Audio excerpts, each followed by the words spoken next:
Cześć moi drodzy, jestem Janek i dzisiaj będziemy rozmawiać o Sexify 2. Nie martwcie się, nie jesteście na Pornhubie. Sexify jest bardzo popularnym polskim serialem na Netflixie. On opowiada o 3 dziewczynach, twórczyniach nowatorskiej aplikacji Sexify, które obiecują pomóc dziewczynom osiągnąć idealny orgazm. Okej, być może tego nie oczekiwaliście, ale o czym może być serial o nazwie Sexify? O polskim żołnierzu, który spotyka się z Abrahamem Lincolnem. Przy okazji, mam filmik o polskim żołnierzu, który chyba spotkał się z Abrahamem Lincolnem.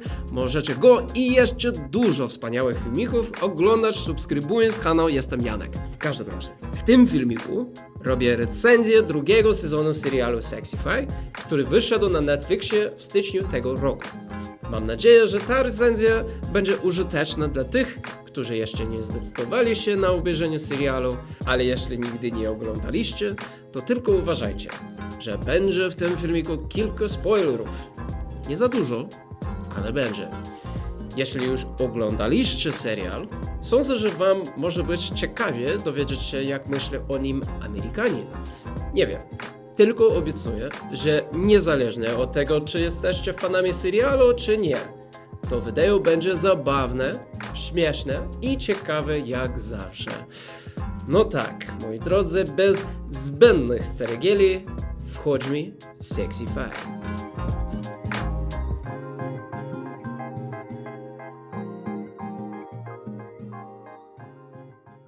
Kiedy zacząłem uczyć się polskiego, to szukałem różnego kontentu po polsku na internecie, w tym na Netflixie. Niestety nie było za dużo filmów lub seriali po polsku i nie wszystko to, co było, mi się spodobało. Ale sądzę, że ostatnio ilość dobrych polskich seriali rośnie. Zaliczam do tej grupy Grę rodzinną, Krakowskie potwory i oczywiście Sexify. Sexify jest tylko 3. oryginalnym polskim serialem w historii Netflixa. Zapowiedziano serial na początku 2020 roku i według jego twórców, reżyserów Piotra Domalewskiego i Kaliny Alabrudzińskiej, Sexify to projekt, który daje szansę na to, żeby w lekkiej, żartobliwej formie opowiedzieć o ważnych współczesnych problemach. Jednak ogłoszenie o serialu nie cieszyło wszystkich. Na przykład w komentarzu pod tym artykułem napisał jeden człowiek: Pierwsza miłość, fuzja Skins i Misfits w wydaniu Netflixowym. Kto to kupi? Bo na pewno nie dzwonicy oryginału Sex Education. Prawda, że kiedy tylko obejrzałem pierwszy odcinek Sexify, to myślałem, że to musi być jakoś próbą zrobienia remake'u Sex Education z dziewczynami. Ale myślę, że Sexify jest zupełnie innym serialem niż Sex Education. Na przykład w Sex Education w ogóle nie chodzi o robienie aplikacji, a robienie apki jest właśnie głównym tematem Sexify. A na pytanie, kto kupi, jest bardzo prosta odpowiedź. Kupiło go wielu widzów. W rzeczywistości Sexify jest takie popularne, że ono dostało od Netflixa sezon 2. Jeśli pomyśleć, że dużo seriali jest odwołane po jednym sezonie, takie jak 1899 albo Archive 81, to musimy przyznać, że Sexify jest naprawdę fenomenem polskiego Netflixa. Ale być może nie warto tworzyć serialu z liczbą 8 w tytule. W pierwszym sezonie dowiadujemy się, jak aplikacja Sexify została stworzona. Nasze bohaterki, Natalia, Paulina i Monika, 3 dziewczyny studiujące na tym samym uniwersytecie, robią apkę, żeby wygrać konkurs. Choć i nie wygrywają, ale przecież w samym końcu przyciągają inwestorów. I drugi sezon zaczyna się w przeddzień launcha aplikacji. Natalia, nerd grupy, siedzi przy 6 ekranach komputerowych. Monika, CEO firmy i córka jednego z najbogatszych biznesmenów Polski, siedzi w swoim biurze i prowadzi firmę, a Paulina jedzie po tort. Przy okazji, serial znakomicie porusza kwestię tego, że Paulina chyba do Sexify praktycznie nic nie dodaje, ale o tym później. Oczywiście, skoro Sexify jest komedią pomyłek, launch aplikacji jest zupełną porażką. Nawet Paulina przynosi na imprezę niewłaściwy tort, a właściwy tort, który ma na nim obraz waginy, idzie na urodziny 10-letniego chłopca Maksyma. To bardzo mnie śmieszyło. I naprawdę główna przewaga Sexify to jego humor. Serial dotyczy wielu drażliwych tematów, ale przecież może mnie śmieszyć i jednocześnie sprawić, że troszczy się o bohaterów i ich losy. Żartów ma dużo ciekawych, tylko sądzę, że za dużo żartów opiera się na terminowym wyjściu komiksowej ścieżki dźwiękowej. Formuła jest taka, że na przykład facet coś dziwnego mówi, dziewczyna robi dziwną twarz, a rozbrzmiewa śmieszna muzyka. A to był dobry seks, ale następnym razem możesz nie zdejmować skarpetek. W zasadzie można powiedzieć cokolwiek do tej muzyki i będzie to brzmieć jak żart. Przepraszam, ale muszę lecieć do biura. Mam spotkanie o 4:00. To może być trochę nudzące, szczerze mówiąc. Ale oprócz tego jest dużo lepszych żartów.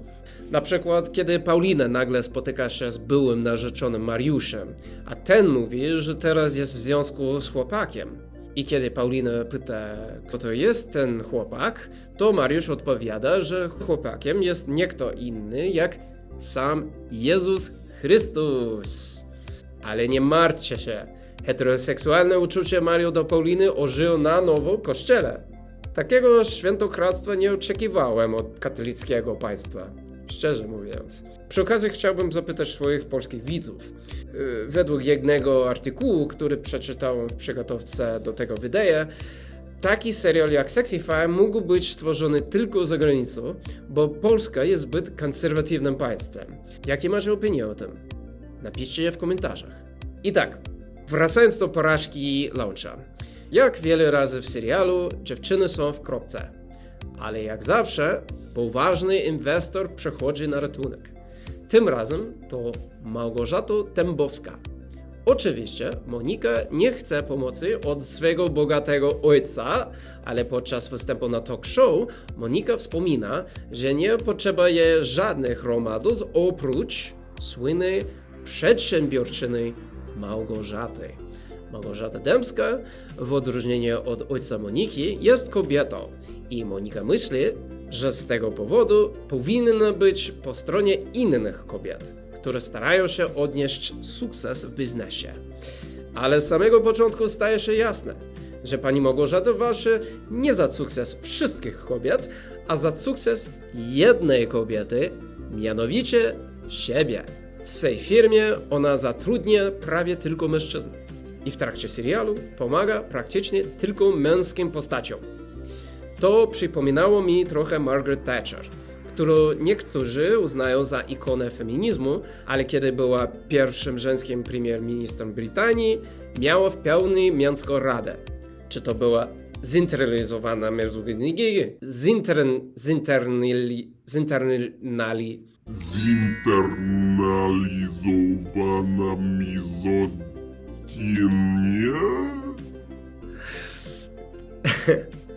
Sorry. Nie wiem. Wiem tylko, że Małgorzata okazuje się głównym wrogiem serialu. Małgorzata obiecuje, że z nią dziewczyny mogą uciec od świata zdominowanego przez mężczyzn. Ale na samym początku posyła swego pomocnika, starszego mężczyznę, którego zadaniem jest zwolnienie 80% personelu Sexify. Fakt, że w startupie mają wielu bezużytecznych ludzi.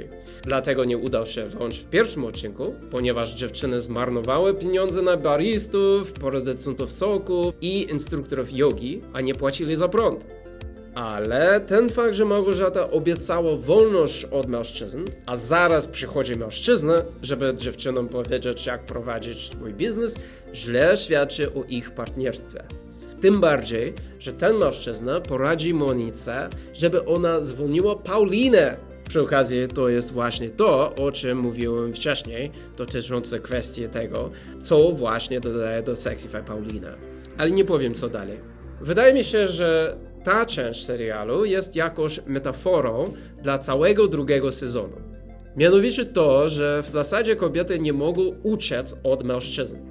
Zauważcie, że w pierwszym sezonie dziewczyny robią apkę, które pomagają dziewczynom osiągnąć orgazm bez faceta.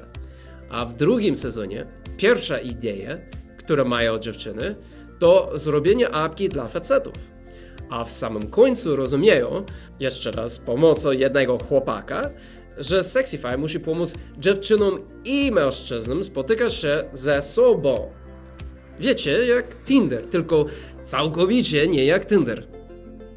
Chyba. Coś więcej jak Pokémon Go dla znajdowania seksualnych partnerów. Kto to kupi?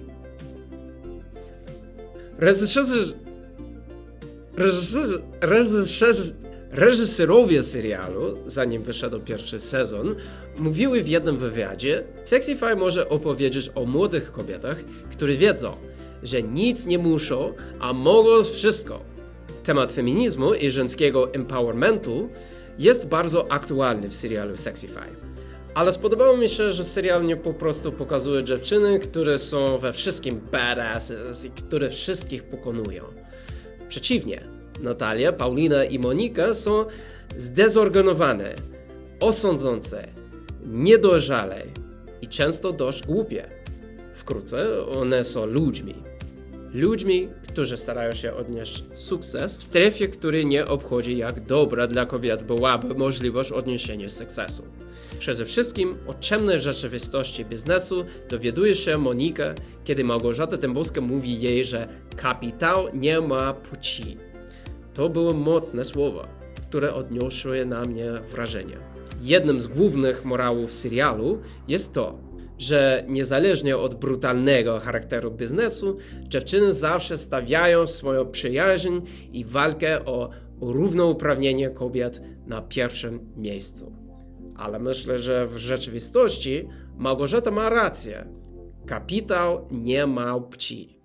I gdyby to nie był serial na Netflixie, jest prawdopodobne, że uniwersytecka przyjaźń nie przetrwałaby takie przygody, jakie doświadczymy w serialu Sexify.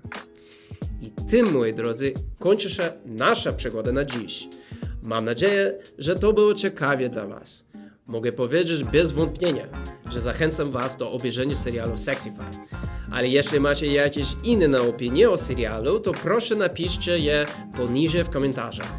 Bardzo dziękuję za uwagę i nie zapomnijcie subskrybować kanał Jestem Janek, żeby oglądać wiele świetnych filmików, gdzie ja przynajmniej staram się rozmawiać z Wami o ciekawych tematach po polsku.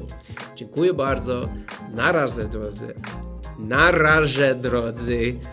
Pa!